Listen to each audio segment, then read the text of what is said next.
Bem, essa noite a gente vai falar sobre um tema que diz que tudo o que você faz é espiritual.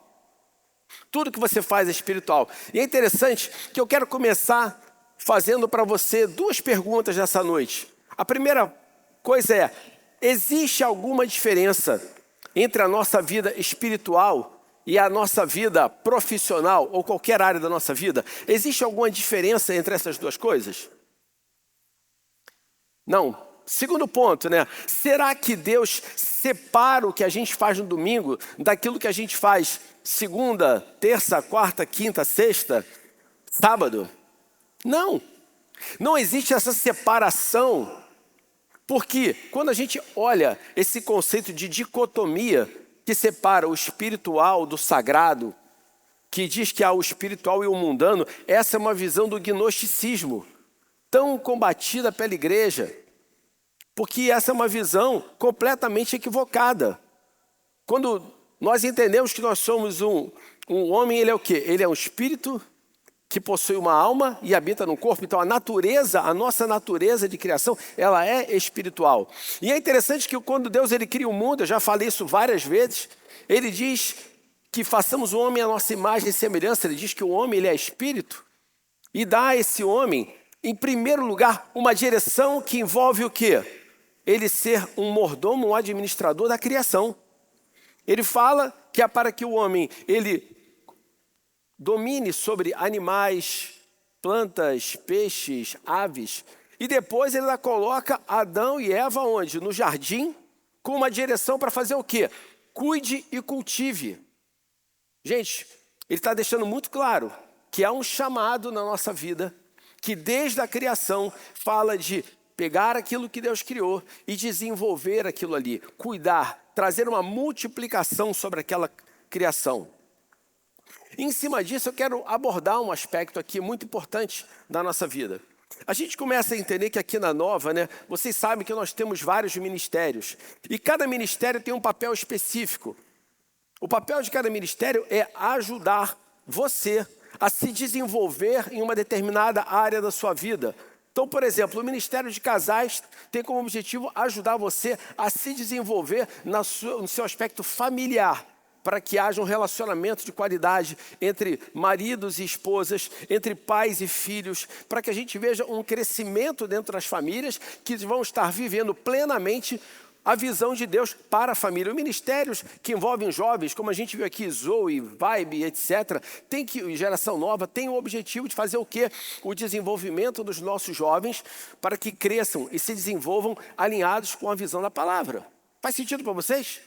E a gente tem um outro ministério aqui, que eu acredito que alguns conhecem, não sei se outros não conhecem, que é o Renova, que por acaso eu sou o pastor responsável por esse ministério, mas a gente tem a liderança aqui do Edson Teixeira, do Davi Brandolis, do Roberto Antunes, do Alexandro lá de Campo Grande, que são as pessoas que tocam isso com a gente, que tem como objetivo o quê?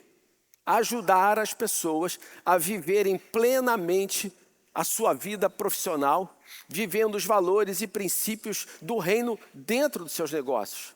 Seja você um empresário, um empreendedor, um empregado, um executivo, um estudante, não importa. Ou seja, na nossa visão aqui na Nova, nós não criamos aquele tradicional culto dos empresários. Porque onde você quer fazer algo fechado para um grupo, onde você muitas vezes está ali para buscar uma campanha específica. Não. O nosso aspecto aqui é até interessante que a gente nem sequer oferta pede nesse dia. Porque o nosso entendimento é que esse ministério foi criado para nutrir as pessoas, para trazer para elas informação, conhecimento, direção, unção, para que sejam plenas. E olha, e a turma tem feito um trabalho aqui muito bacana. Cada sábado que a gente se reúne aqui, no último sábado, a cada 2 meses, um café da manhã seguido de um tempo aqui de ministração, o pessoal tem trazido pessoas aqui que eu vou falar para vocês, cada um melhor do que o outro. Mas por que muitas pessoas não vêm? Por que elas não vêm? Eu vou falar para vocês. Eu converso com muita gente que está envolvida nesse tipo de ministério que fala o seguinte: o problema, Jorge, é o seguinte, as pessoas só querem trocar cartão. Elas querem, na verdade, vender alguma coisa sua. Muito pouca gente está entendendo que o papel principal disso aqui é trazer direção, é trazer informação, é trazer conhecimento.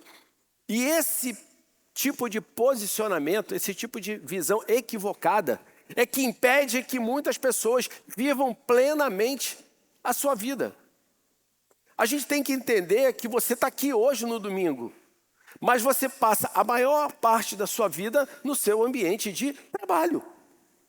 E muitos de nós temos que entender que o lugar onde você efetivamente, muitas vezes, vai viver o seu ministério é lá. Então, nós temos que entender que um dos nossos papéis como igreja é desenvolver você não apenas para o aspecto do seu relacionamento com Deus no domingo, é desenvolver você para todos os seus relacionamentos em todo o tempo da sua vida. Esteja você onde você estiver. Esse aspecto, a gente tem que ver que é o seguinte, né? Quando a gente pensa nessa visão, quando eu começo a entender, né, isso, eu começo a refletir. Então, tudo que eu faço é espiritual. Não é espiritual só o que a gente está fazendo aqui, tudo que você faz é espiritual. Então, eu quero falar para você, gente. A raiz desse engano que a gente vê aí é que muitas vezes a gente vive num tempo onde o excesso de informações confunde o nosso senso de propósito. A gente tem tudo na palma da mão, mas ao mesmo tempo temos perdido a capacidade de discernir o que verdadeiramente importa. Conhecimento, gente, não é o mesmo que sabedoria. E é justamente sobre isso que a gente vai falar sobre isso. A sabedoria para viver em missão. Porque se tudo é missão, tudo tem que ser vivido com sabedoria. Se tudo é espiritual, você está em missão o tempo todo. Essa é uma nova perspectiva que a gente tem que ter. E olha o que a Bíblia fala para a gente em Provérbios 4:7. A sabedoria é a coisa principal.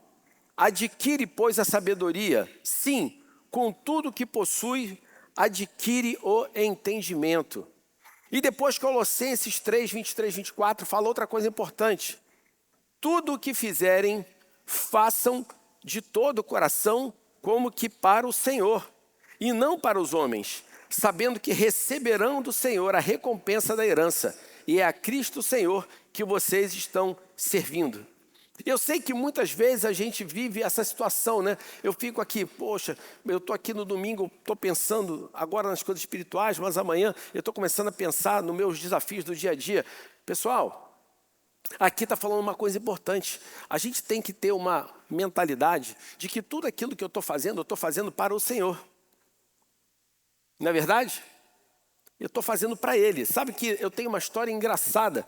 Na época da pandemia, eu lembro que minha esposa dividiu tarefa para todo mundo, né? E eu tinha uma tarefa lá de varrer a casa e passar pano no chão. Aí um belo dia eu estava lá assim pensando, pô, eu estou aqui varrendo casa, passando pano no chão, né?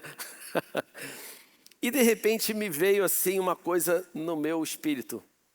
Faça como se você estivesse fazendo para o Senhor.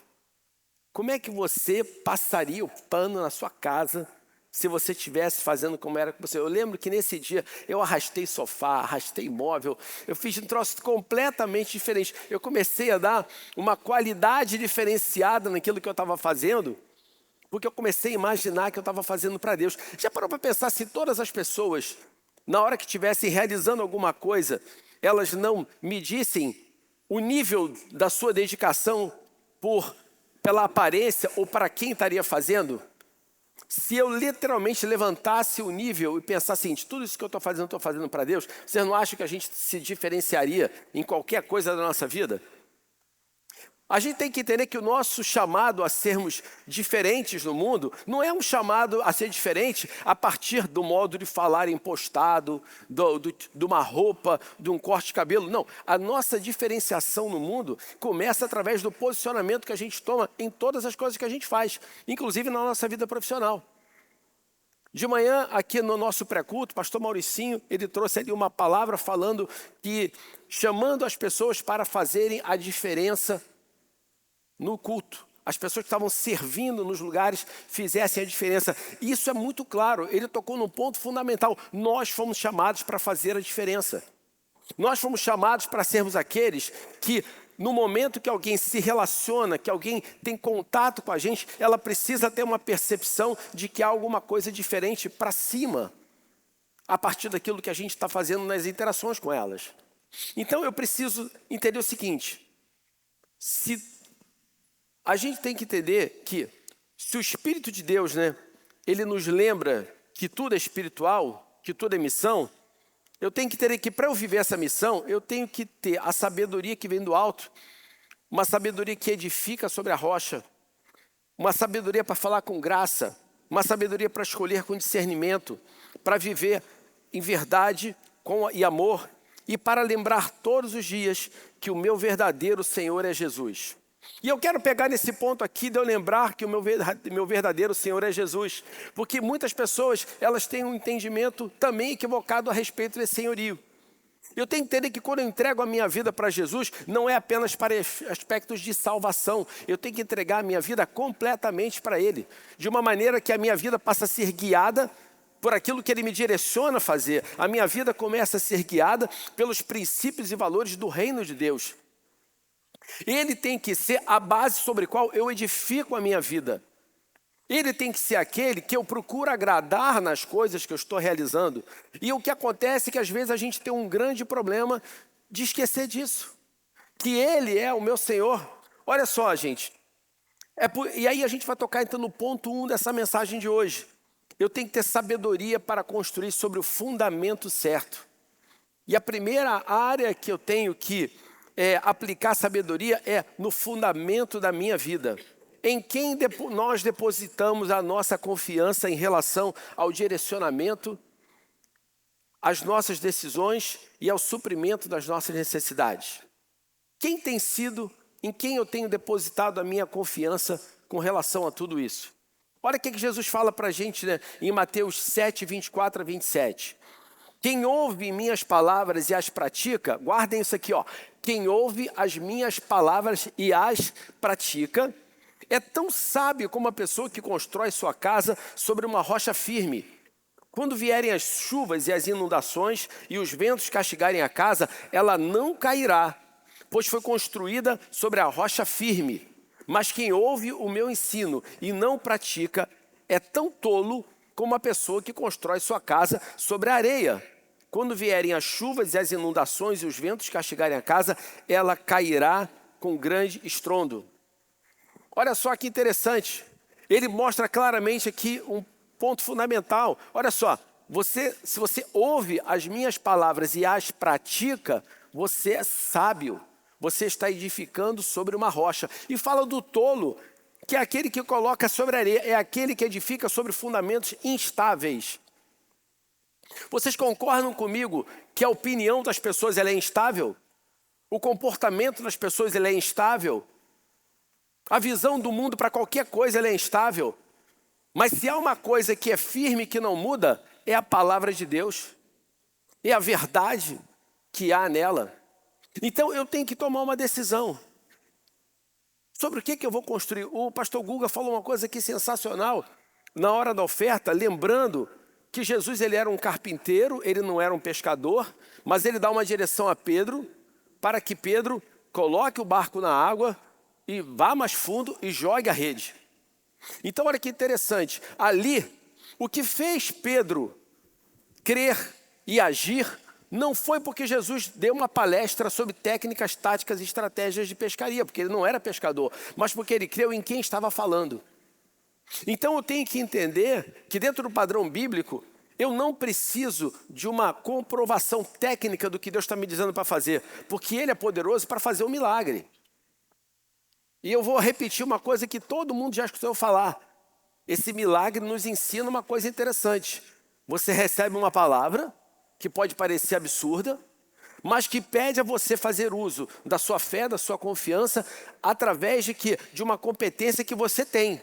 Pedro tinha a competência de botar o barco na água, ir lá e jogar a rede. Agora, onde é que entrou o milagre? Encher aquela rede de peixe. Mas ele viu aquele milagre por quê? Porque ele creu em quem estava dando essa direção. Porque ele fundamentou aquela decisão em cima de uma rocha firme. E não em cima de um fundamento humano. Então, gente, eu tenho que entender o seguinte. Sabedoria é decidir construir sobre a rocha, sobre a palavra, sobre Cristo. Não é evitar a tempestade, é saber resistir a ela. Gente, olha só que coisa interessante. Lucas 2,52 diz que até o Jesus cresceu em sabedoria. Fala aqui, ó, Jesus crescia em sabedoria, em estatura, no favor de Deus e das pessoas. E olha que ele enfrentou o que, gente? Ele enfrentou a rejeição, ele enfrentou a cruz, ele enfrentou a traição, ele enfrentou um monte de coisas que poderiam tirar ele do caminho. Então eu quero que você guarde essa frase aqui, fundamental para a sua vida. A diferença entre a ruína e a estabilidade não é a ausência de tempestade, mas o fundamento sobre o qual nós construímos. O que vai definir se você vai cair ou não, não é se veio ou não veio tempestade, é em cima de que você construiu a sua base. Então, antes de qualquer decisão da sua vida, pergunte isso aqui, ó. Isso está alinhado com o que Jesus ensinou? Isso tem base na palavra? Isso que eu estou vendo aqui agora, isso está alinhado com o que a palavra diz para mim? Se não for, pula fora. O segundo ponto é a sabedoria para enxergar propósito em tudo, né? Então aqui a gente entra numa camada que se tudo é missão, gente, então tudo precisa ser vivido com propósito. E propósito exige sabedoria. E olha que eu contei hoje de manhã um caso que aconteceu comigo e depois eu tive um testemunho ali no saguão. Eu contei que pela primeira vez na minha vida eu quebrei a tela no celular. Uma coisa que eu nunca tinha feito na vida. Quem aqui já quebrou tela de celular? Aí, ó, eu nunca tinha quebrado a tela no celular. E meu celular quebrou de um jeito que foi muito complicado. Ele levou um tombo simples, só que ele caiu na quina do pé de uma mesa. E caiu num ponto que é o único ponto que película não pega, que é no ponto do sensor do telefone. Então, ele, além de quebrar, eu não conseguia mais abrir o telefone, várias coisas no telefone, porque foram programadas para só abrir com a minha cara. Aí eu falei assim, caramba, e de repente veio para mim, tem algum propósito nisso? Eu não sei qual é, mas algum propósito tem. Eu já vi várias situações acontecendo que a gente não entende nada e depois você começa a entender que tinha alguma coisa ali. Então, Deus faz todas as coisas cooperarem para o nosso bem e aquilo ali me deu paz. Aí, na hora quando o culto acabou, hoje de manhã, uma pessoa veio contar para mim. Jorge, eu vou te contar uma história que aconteceu comigo. Essa pessoa é uma atriz, é uma membro aqui da igreja que trabalha como atriz. Ela falou assim, olha, o meu celular quebrou. E eu fiquei chateado que o celular tinha quebrado e fui na loja de uma operadora comprar um celular novo para mim. Quando eu cheguei lá, eu falei assim, eu vi uma atriz fazendo propaganda para essa operadora e eu falei o seguinte, falei para a vendedora, eu vou pagar esse celular fazendo um comercial para vocês. Ela disse, tá brincando assim, eu vou pagar esse celular fazendo um comercial para vocês. E ela declarou aquilo ali. Bem, acabou que ela fez uma parceria com uma agência de São Paulo e chamou ela para um primeiro trabalho, concorrer para fazer o comercial de uma operadora de celular. Adivinha de qual? Exatamente daquela. E ela foi a pessoa escolhida e já gravou o comercial. Aí ela falou assim para mim, eu não teria me tocado, eu não teria feito aquela declaração de fé se eu não tivesse ido lá e tivesse acontecido aquilo ali comigo. Então, muitas vezes, a gente vai ver que o que Deus está trazendo para a gente a partir de um problema como esse, não é que você vai ganhar algo novo, é que muitas vezes vai fazer uma transformação no seu posicionamento que vai te levar a uma vitória. O caso dela foi esse. O que a situação que ela viveu trouxe para ela foi uma mudança de posicionamento. E a gente tem que entender que o que Deus mais quer na gente não é o que você faça coisas, é que você seja quem Ele te chamou para ser. O primeiro ponto que Ele quer é que você seja, para que depois então você faça. E aí começa a ter essa mudança total. Então, gente, eu tenho que, muita gente pensa, né? Na igreja eu sirvo, mas no meu trabalho eu sirvo ao meu chefe. Não, olha só, o seu chefe, ele pode assinar lá o contra-cheque e assinar o seu pagamento, mas ele não é o seu provedor. O seu provedor não é o seu negócio, o seu provedor não é o seu patrão, o seu provedor não é o governo, se você é aposentado, se você é funcionário público. Na verdade, o seu provedor é Deus. O seu trabalho, o seu negócio, lá essa fonte, ele é o canal através do qual a provisão chega nas suas mãos. E eu tenho que entender que eu tenho que pensar sempre em agradar o meu provedor. Olha, podemos dizer que é como se fosse uma torneira, né? A torneira que você tem na sua casa é por onde a água sai, mas ela não é quem provê a água para você. A água não, ela não é a fonte da água, a fonte é outra. Então eu tenho que pensar sempre nisso.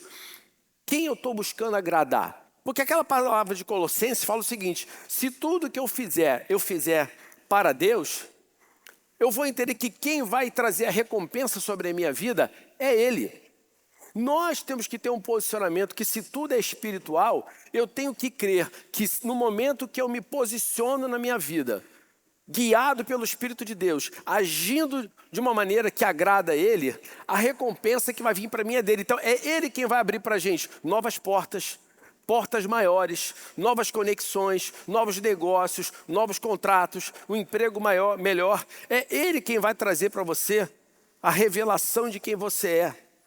Eu preciso ter essa confiança que aquilo que eu faço no secreto do meu coração e que o mundo pode não estar vendo, o meu Deus está vendo e Ele vai me abençoar. Então, gente, olha, 1 Coríntios 10, 31 fala o que para a gente?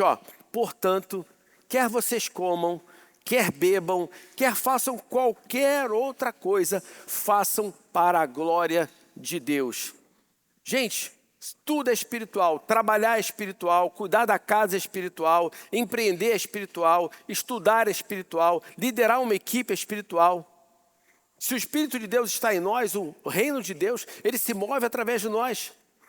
Então, ele nos acompanha onde nós estivermos, nós estamos ali como representantes dele, nós fomos chamados para ser sal e luz onde a gente estiver. E a gente começa a perceber que onde Jesus chega, ele começa a trazer transformações. A gente vê isso, por exemplo, no caso de Zaqueu. Lá em Lucas 19, de 1 a 10, a gente vê a história de Zaqueu, que era um cobrador de impostos corrupto, que de repente tem um encontro com Jesus, Jesus vai para a casa dele, e ali Jesus mesmo fala que a salvação chegou naquela casa quando ele declara o quê? Olha, Senhor, eu vou definir o seguinte: eu vou dar metade do que eu tenho para os pobres. E se eu roubei alguém, eu vou devolver 4 vezes mais. Não foi isso que ele falou?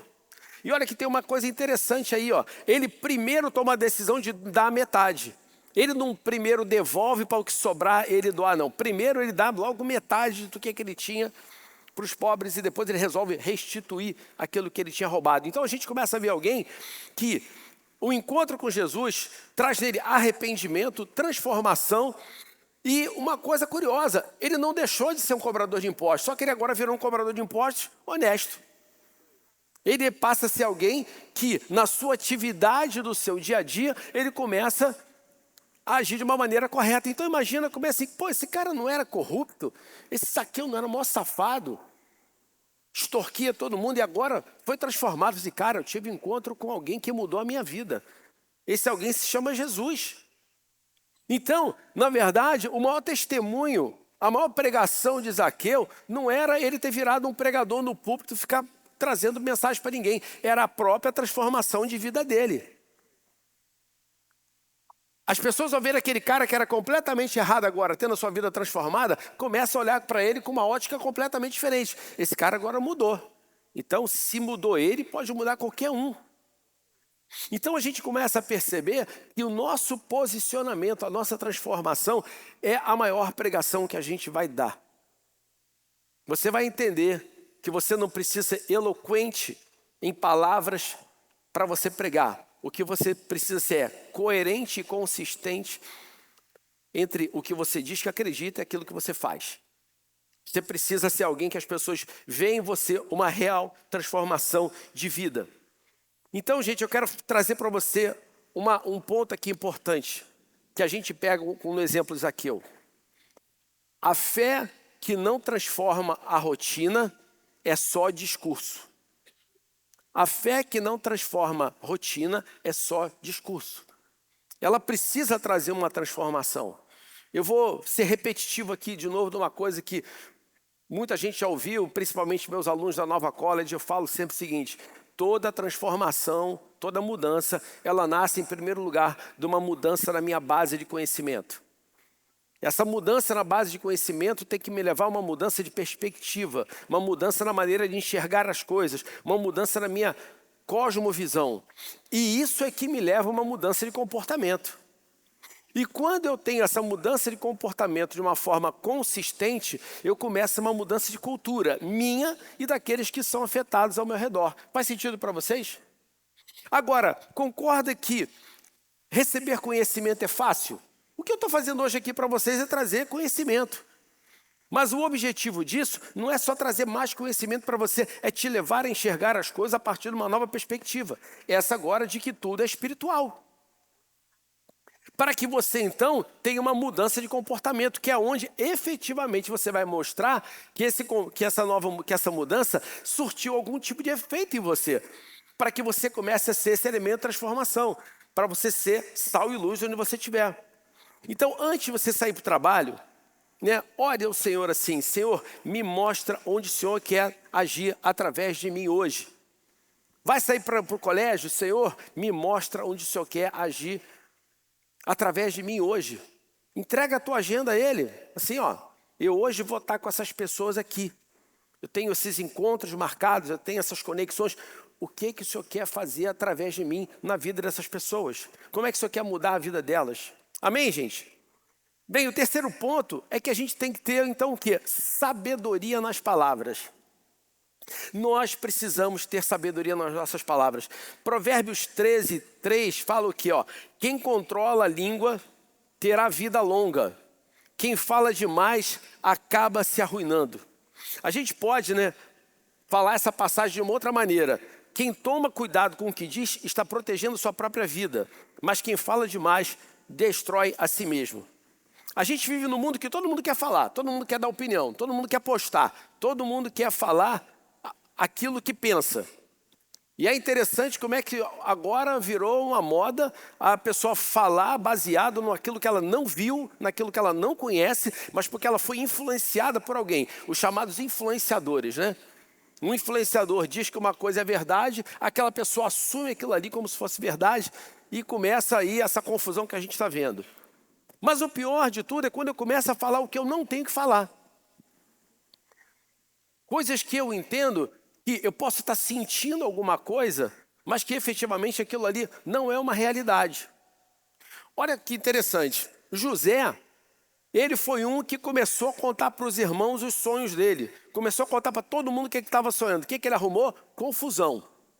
Arrumou confusão com a família, acabou sendo vendido pelos irmãos como escravo.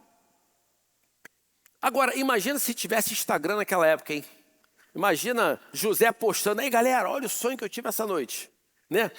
Mas Deus é tão bom que mesmo aquilo ali não impediu que o propósito para a vida dele acontecesse. Ele acabou sendo aquele cara que foi usado para ser o governador do Egito, aquele que foi usado para preservar tantas vidas através da sabedoria que Deus colocou na vida dele. Mas já pensou se ele tivesse postado, na hora que ele estivesse lá na frente de Faraó, o cara, esse cara aqui que estava postando que ele é o cara, vai te dar um balão. Ia rapidinho arrumar uma confusão para ele. Então a gente tem que ter muita sabedoria. O que eu estou falando edifica. O que eu estou comentando traz vida. O que eu estou comentando é algo que traz crescimento na vida das pessoas. Quantas vezes a gente destrói relacionamentos ou credibilidade por não filtrar aquilo que a gente fala? Olha, Tiago 3,17 fala o seguinte: mas a sabedoria que vem do alto é, antes de tudo, pura, também é pacífica, sempre amável e disposta a ceder a outros. É cheia de misericórdia e é o fruto de boas obras, não mostra favoritismo e é sempre sincera. Então, gente, isso aqui mostra que nem tudo que a gente pensa deve ser falado, nem tudo que a gente sente deve ser publicado. Eu já vi muitas situações, eu tenho certeza que vocês já viveram, de você ficar sentindo alguma coisa, Você vai assim, estou sentindo que essa pessoa está me tratando estranho, estou sentindo que o Guga está me olhando meio torto aí, ó, do Guga, ó. Estou sentindo que ele está me olhando. E aí eu começo a ter um monte de coisa e já começo a maquinar. Eu vou botar uma postagem aqui que ela vai ser... Eu vou botar um troço assim que por trás das linhas eu estou dizendo o que eu penso. Mas ele não estava pensando nada de mim. E aí você começa a criar confusão na sua cabeça, começa a armar confusão com o outro, porque simplesmente você foi insensato. Porque você não teve sabedoria. Todo ano no Nova College eu falo uma coisa de propósito para criar uma confusãozinha para poder explicar. Eu falo uma frase, né? Que eu digo o seguinte, gente, reputação não vale de nada. Aí o pessoal, pastor, como assim? Como é que reputação não vale de nada? Eu falei, reputação não vale nada. Porque reputação é o que o outro pensa de você a partir da perspectiva dele. A pergunta é, qual era a reputação de Jesus perante aqueles religiosos da época? Ela era péssima, não é verdade? Ela era péssima. E aí eu começo a explicar, gente, a gente tem que entender que a reputação, ela não pode ser montada em cima do que o outro pensa de mim. A reputação tem que ser, na verdade, firmada em cima da minha integridade. A minha reputação tem que ser construída não porque eu mudo o meu posicionamento para agradar alguém. A minha reputação tem que ser construída porque eu me mantenho firme apesar das pressões, apesar das discordâncias. A reputação de Jesus, ela foi tão firmada na integridade dele, que até quem não gostava dele tinha que concordar que ele agia de uma maneira que estava alinhado com aquilo que ele falava. Então eu tenho que entender isso.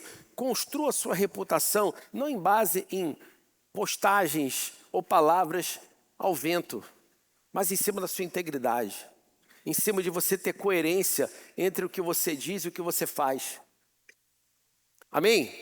Então, gente, olha, então antes de você falar ou postar alguma coisa, né? Pergunte, isso edifica, isso traz vida, isso glorifica a Deus? Quando nós morávamos no Espírito Santo, eu e Karine, nós frequentávamos uma igreja que tinha um pastor muito bacana, que era o pastor que ele cuidava do Ministério de Casais, nós éramos colíderes com ele lá no Ministério de Casais, e esse pastor ele tinha um critério muito interessante. Toda vez que a gente ia fazer uma coisa, a pergunta dele era a seguinte, isso glorifica a Deus? Isso glorifica a Deus? Essa era a base dele. Se aquilo ali glorificasse a Deus, ele, ok, vamos nessa. Se não glorificasse a Deus, ele, olha, não vamos fazer.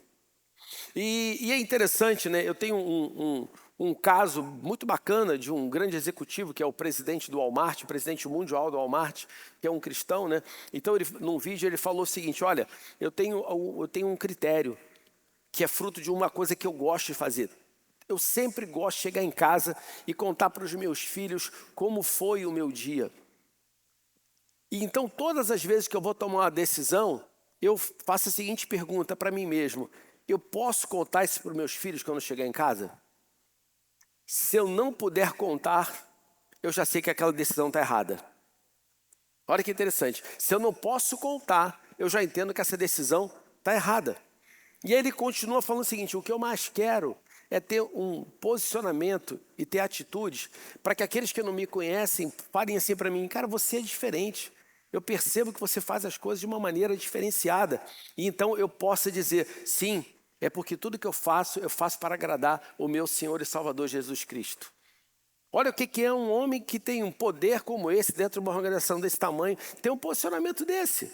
Então nós precisamos ter essa sabedoria. E aí, isso leva ao quarto ponto, que então eu tenho que ter sabedoria para tomar decisões com discernimento. Gente, temos que lembrar uma coisa, a vida é feita de escolhas. E cada escolha tem as suas consequências.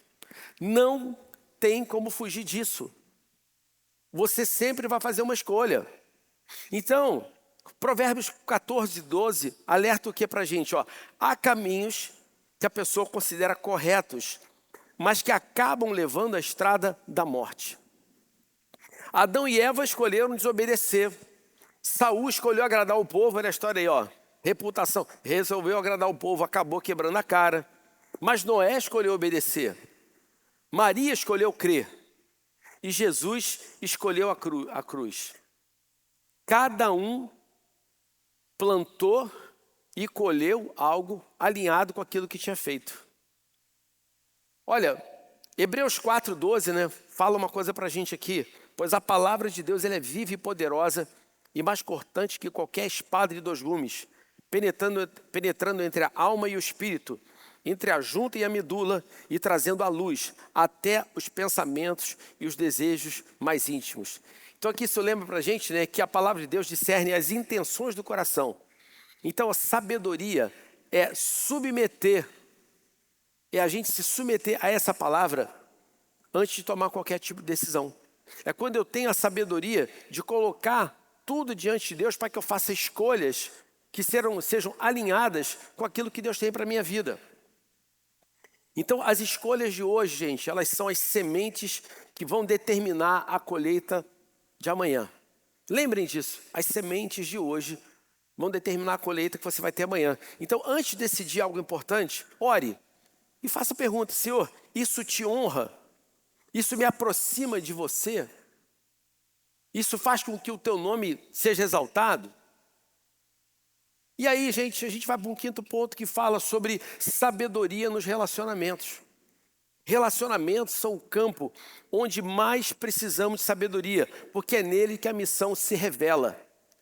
Nós temos que entender que se nós fomos criados por Deus, se você foi criado por Deus para um propósito dele, ele envolve a vida de outras pessoas.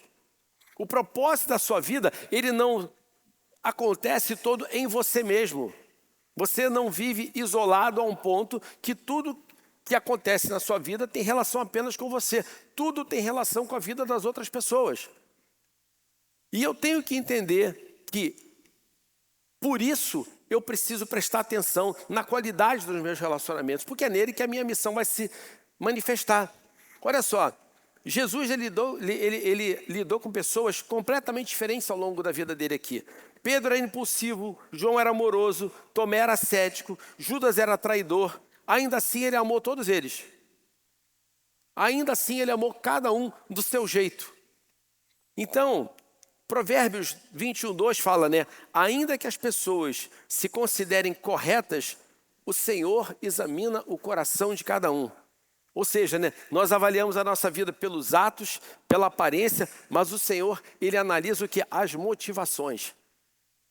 Qual é a motivação por trás daquilo que está sendo feito? Qual é a motivação que tem dentro do meu coração? Então, gente, relacionamentos que são firmados na aparência, eles são frágeis. Mas relacionamentos firmados no amor de Deus, eles são inabaláveis.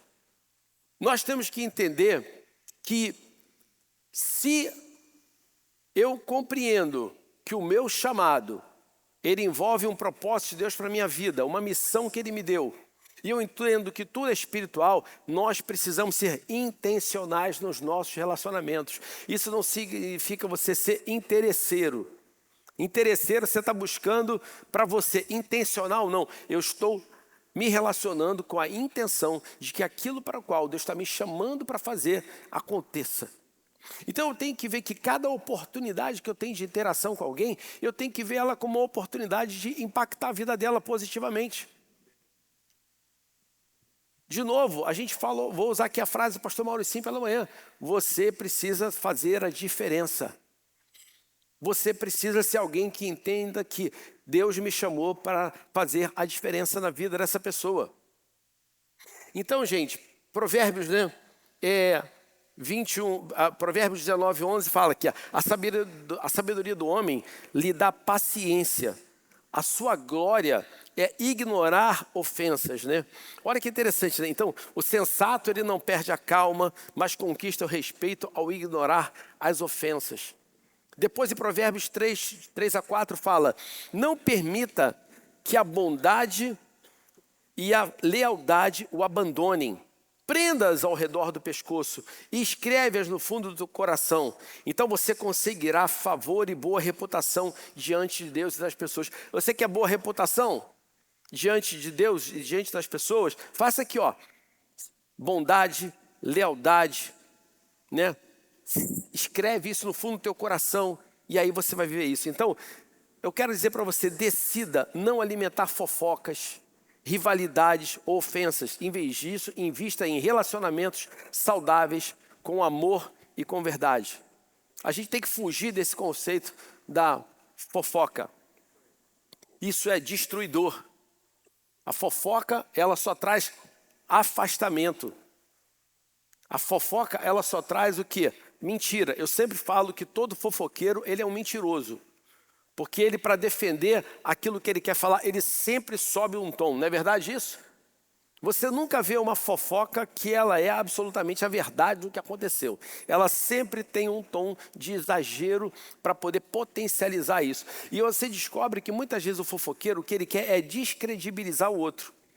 Por isso que a gente tem que tomar muito cuidado em qualquer ambiente, família, profissional e igreja, quando alguém vem te trazer uma informação sobre alguém.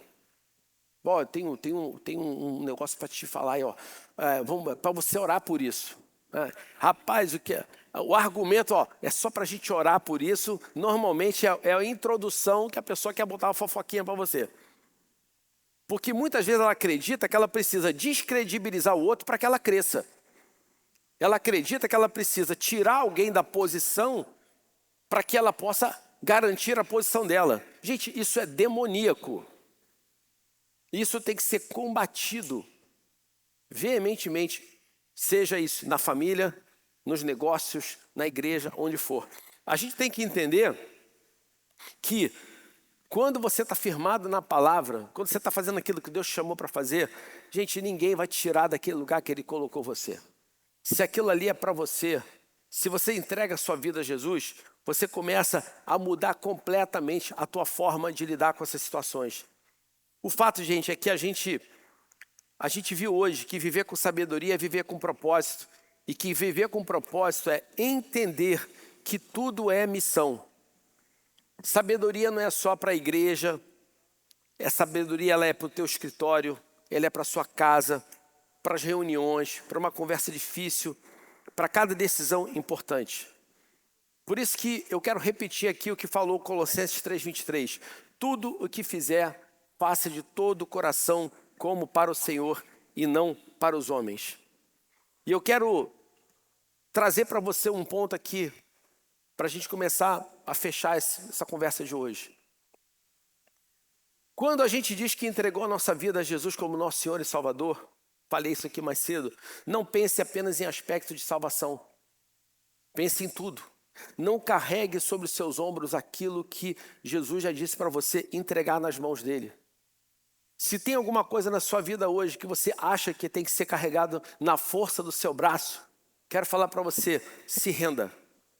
O reino de Deus é o único que o vencedor é aquele que se rende.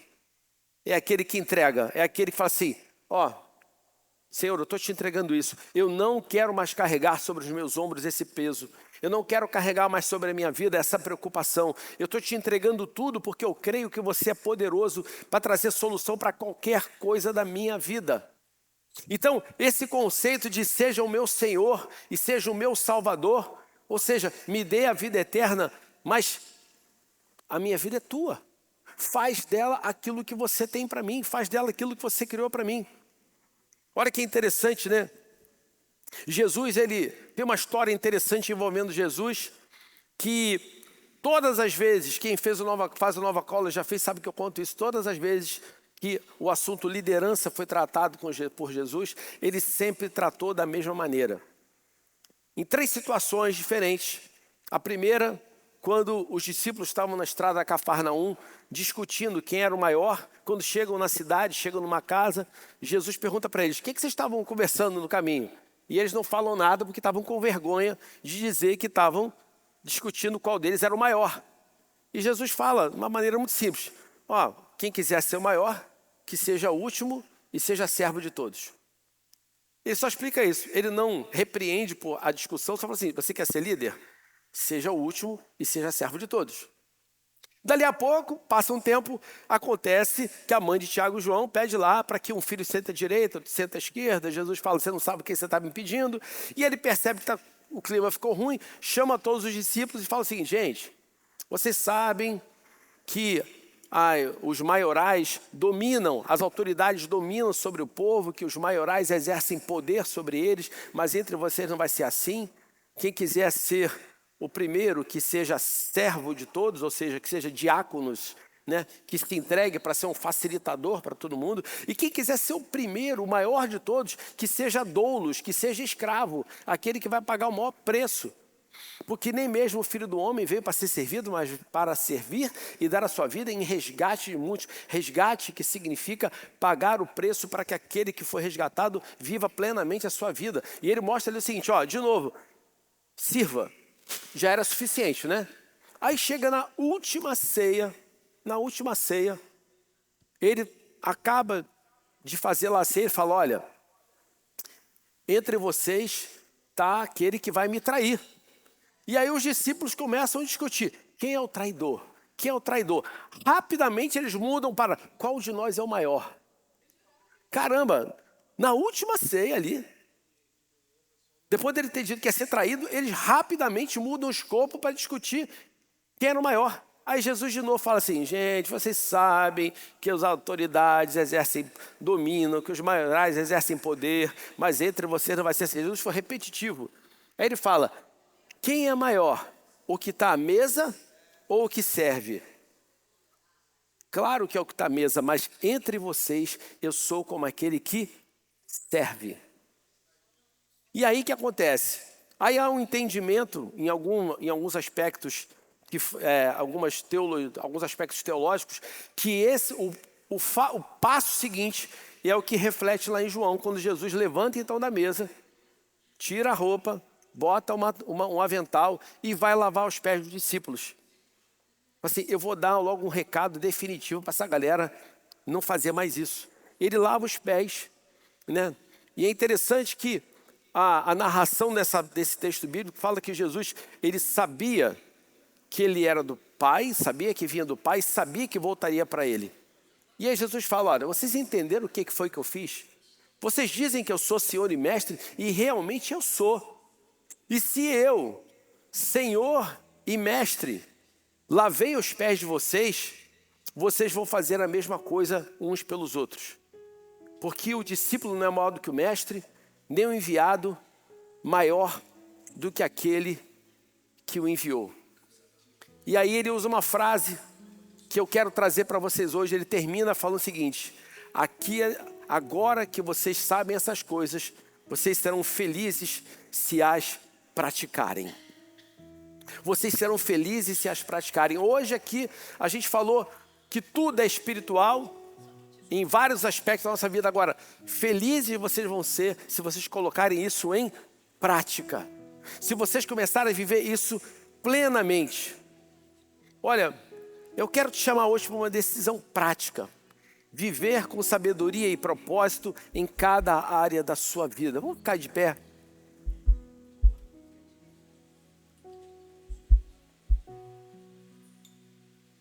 Que você tome essa decisão hoje de viver com sabedoria, praticando isso em todas as áreas da sua vida. E eu quero orar com você aqui nessa noite. Eu quero orar com você, você que quer hoje ter a sua vida transformada, você que quer tomar uma decisão de falar assim, Senhor, eu não quero mais carregar sobre a minha vida um peso. Eu não quero mais carregar sobre a minha vida fardos que eu não consigo carregar. Eu não quero mais tentar resolver aquilo que eu não consigo resolver. Seja nos relacionamentos, seja nos negócios, seja na minha vida pessoal, seja na minha saúde. Eu entrego tudo nas tuas mãos hoje. Para que você assuma o controle. Para que você seja aquele que é o dono da minha vida. Eu quero que você feche seus olhos aqui agora. Pai, em nome de Jesus, nós te louvamos e te agradecemos, Pai, porque o Senhor nos ama, porque o Senhor tem trazido para nós cada vez mais esse entendimento, que o Senhor tem um propósito para as nossas vidas, um propósito do Senhor através das nossas vidas. E eu te peço, Senhor, nessa noite, que o Senhor esteja tocando nos corações de cada um aqui nessa noite, para que tome uma decisão de viver plenamente a tua verdade, a tua palavra, os teus princípios, os teus valores em todas as áreas das suas vidas. entendendo que tudo é espiritual, entregando tudo nas tuas mãos, confiando plenamente na tua operação, confiando plenamente na tua fidelidade sobre as suas vidas, Pai.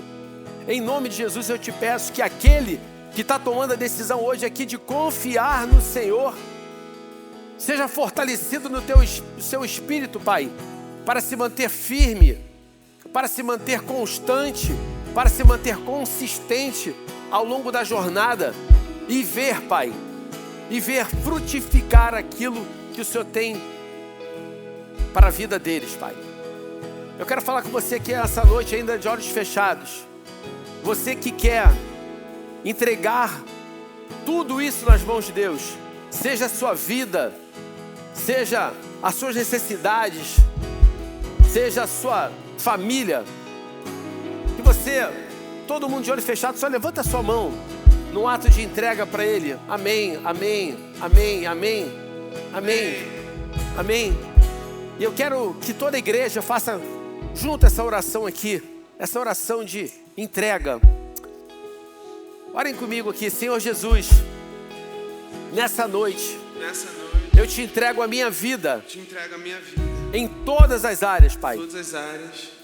Eu te recebo como meu Senhor, como meu Salvador, na confiança que em Ti eu tenho a vida eterna e tenho também uma vida abundante aqui na terra. Eu coloco sobre as Tuas mãos, Senhor, tudo aquilo que está nos meus ombros, tudo aquilo que está no meu coração, tudo aquilo que eu não consigo lidar, para que o Senhor tome isso e derrame sobre a minha vida paz, tranquilidade, saúde, prosperidade, vida abundante e a Tua sabedoria. Eu te louvo e te agradeço pela Tua obra consumada, em nome de Jesus. Amém, amém e amém.